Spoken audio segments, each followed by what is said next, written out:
Good day. What's going on, everyone? Welcome to First Take. Thank you for being with us. I'm Molly Karam here with my guys, Stephen A. Smith, Louis Riddick, Christopher Mad Dog Russo. Gentlemen, the fellas in the house. I'm in the house. Mellow Yellow, what's going on? Yes. Mellow Yellow. Yes.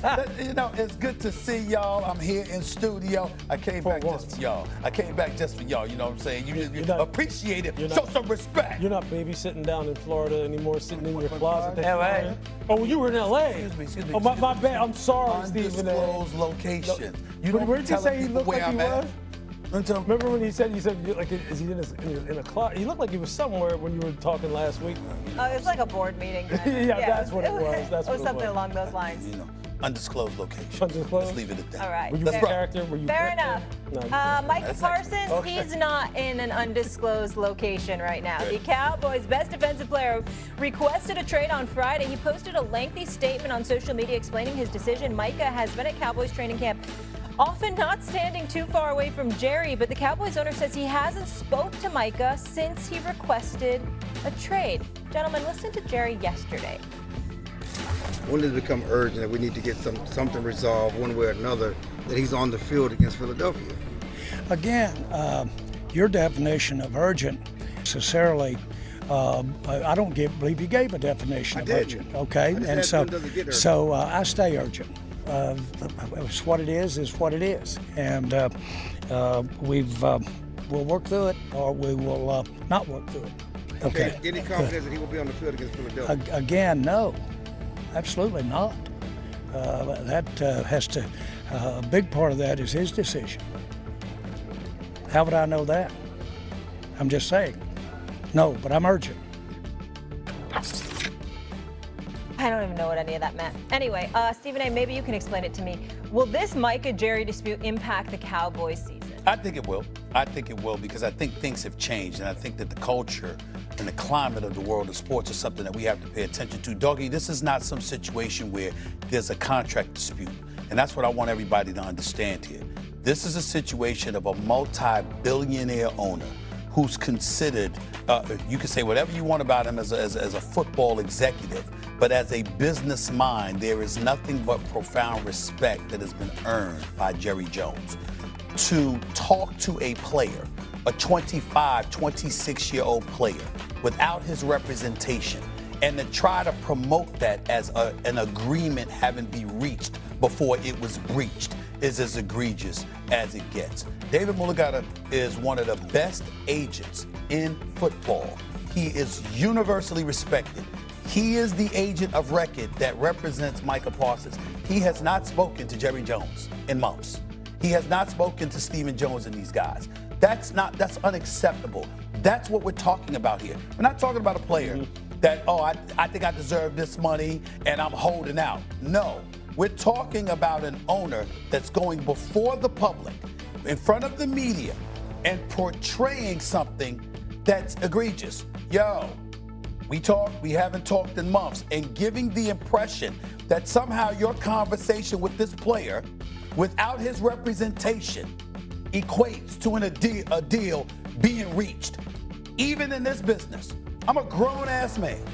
And if I sat up there and I talked to Jimmy Pitaro, or I talked to Bob Iger, or I talked to Burke Magnus or Dave Robertson, somebody, guess what I got to do? Yeah, we can have this conversation, but you got to talk to my representation in order to close the deal. There is no deal unless my agent says, yo, we got a deal done.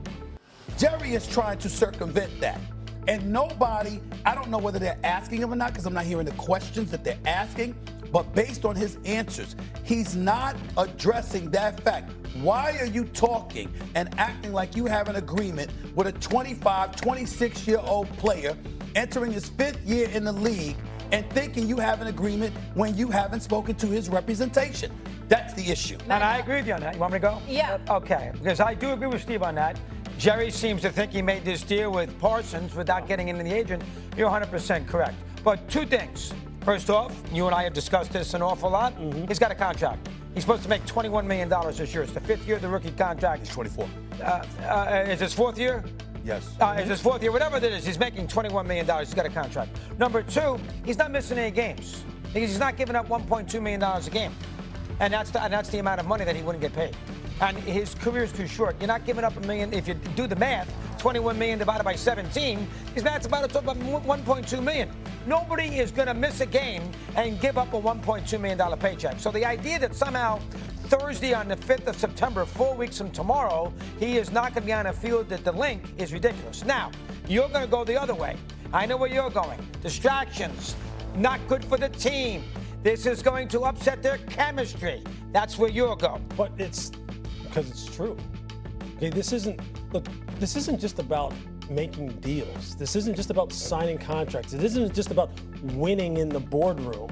It isn't just about honoring the contract, which we know contracts aren't really honored in the NFL because because there's a salary cap and there's voidable years and teams ask guys to take pay cuts. Guys ask teams to renegotiate deals before they actually mature because that's just the way business works because of how the salary cap works. Here's the thing though. It's not like Jerry hasn't already approached this player about signing him to an extension. He's already done that, informally albeit, one-on-one with him, but he understands that aspect of the business and that it's time to do that. The fact, though, as Stephen A is pointing out, is that he hasn't had any conversations with his representation is unprofessional. I agree. It's unprofessional. The fact that he won't contact him now is petty. The fact that you can't seem to strike a deal with one of the easiest contract negotiations in the National Football League right now in terms of what impact does this player bring currently, what has he done in the past, and what can we project him to do in the future, is just dumb. It's just dumb that this isn't done. And the fact that we sit here and every day he provides us with another soundbite. Another one. Well, what's your confidence that he'll be on the field come week 1 against the Philadelphia Eagles? Well, I'm not very confident. It is what it is. What do you mean it is? No, it's not is what it is. This situation demands a lot more respect than that. And if I'm Micah Parsons, I'm telling you what. If I could, if there was some way I could get the hell out of there, I would. And I guarantee you so would he. But he knows he has no leverage. He's going to play this year on his 5th-year option. He's going to probably if he didn't sign the contract extension, then Jerry could franchise him. And people like to use this word all the time in the NFL. We control the player for the next couple of years via the 5th-year option, via the franchise tag. We control where this player goes. And I hate that damn word. Well, but it's the truth. It's the truth, but hold on. There's a couple of points because, Dougie, here's what's important to understand. Players hate this all the time. You know, they're under contract. You know, we've seen the NFL go to players, ask them to take a pay cut, restructure their deals, et cetera, et cetera. We know this kind of stuff happens in the NFL. They hate when you put it on their shoulders and we ignore the onus that belongs, in this particular instance, for example, to a guy like Jerry Jones. You're sitting back and your mentality is that he can't go anywhere. Essentially, we own you. You know how players feel about that, right? That's number one. Number two, when you have that kind of mentality because you can restrict their movement and they can't go anywhere, if you're Micah Parsons, if Micah Parsons said, you know what, I'm going to go out